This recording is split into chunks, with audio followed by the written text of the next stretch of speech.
Athletes, welcome back. We're changing it up on you a little bit, and we are starting a how-to series to answer questions or just give you some points of performance on movements that you may have questions about. So we got your back. We want you guys to give us feedback on movements you would like to see and questions that you have on particular movements. Athletes, welcome back. We've got hand release push-ups for you today. So we're gonna hop right into it. We got Seth with us once again, and we are gonna go down, and I'm gonna have Seth go ahead and give us 5 regular push-ups, and then we're gonna go into our hand release.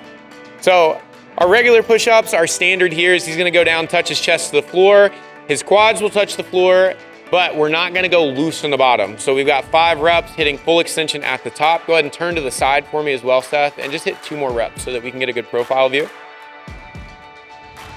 Good, go ahead and relax. Now, the next piece that we're gonna do are gonna be our hand release push-ups. So I'm gonna go ahead and have Seth go ahead and go through 3 reps on our hand release.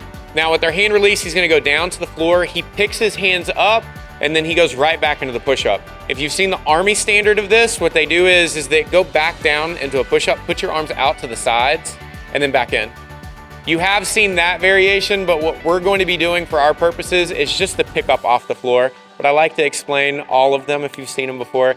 Now, the nice thing about our hand release push-ups is that it gives us a chance to get our shoulders in a good loaded position in the back. When we do regular push-ups, if athletes struggle with shoulder strength, then what ends up happening is that they'll get into a position where shoulders get lazy and they roll forward. And show me that bad position, Seth. So roll your shoulders forward. So back down to the floor, roll your shoulders forward on the floor, relax. That position. We don't want to get there because that's grinding off your rotator cuff and it will lead to impingement. I promise you, it is a surefire way. So if you want shoulder impingement, do your push-ups really bad and that's what you'll get. For us, we want to keep our shoulders loaded back in that position, which when Seth goes to pick his hands off the floor, it puts us in that position and that's where we press from. So go ahead and press up again and relax. When we're going through our hand release push-ups, this makes us get our chest to the floor and often will make us go through a full range of motion push-up. When we do regular push-ups, it's way too easy to extend our lower abdomen and then we end up doing waist to floor versus chest to floor, and we've always seen those. And my favorite, where people say they're getting to the floor, but you could still watch a very lovely sunset with all the space that's in between their chest and the ground when they go down. Your hand release push-ups are gonna be a really good variation that you can put in to get better at regular push-ups, but we wanna make sure we maintain that global tension. I'm gonna have Seth do 1 more. And when we go through, he's gonna go down to the floor. He doesn't go loose in his entire body. What he does is he pulls those hands up and he goes right back into the next rep. As always, with any movement that we do, we're always breathing out when we get to the hard part of the movement. So Seth, what's the hard part of the push-up? Going up or going down? Going up. So that's where we wanna think about breathing out because that's gonna assist us as well as keeping our core stable. There's not a whole lot of fanciness to this movement. We just want to make sure that you guys are moving and moving well. So throw those hand release push-ups into your workouts if you don't already. And with that shoulder positioning, one more thing.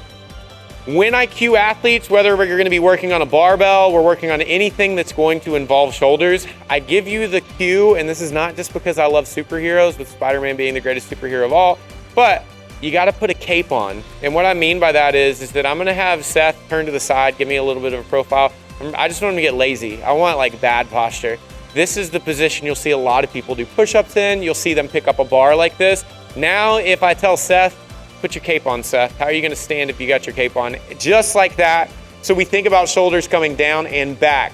This is the loaded position that we talk about. So whether we have a barbell overhead and we're pressing overhead or we're pulling a barbell from the floor, lock those in so our shoulders are down and locked into that position. Go ahead and relax for me. You can take the cape off. Yeah, perfect. I know that was so hard. When we get into our active shoulder position, don't overthink it. I'm not asking you to get into a position like this. Just pull them down and back. Give me a proud chest, and that is gonna set you up for success. So athletes, thank you for joining us once again. We had a great time. Round of applause for Seth for helping us out. Again, throw your comments, questions below, because we always love getting feedback and we will follow up with anything you send us.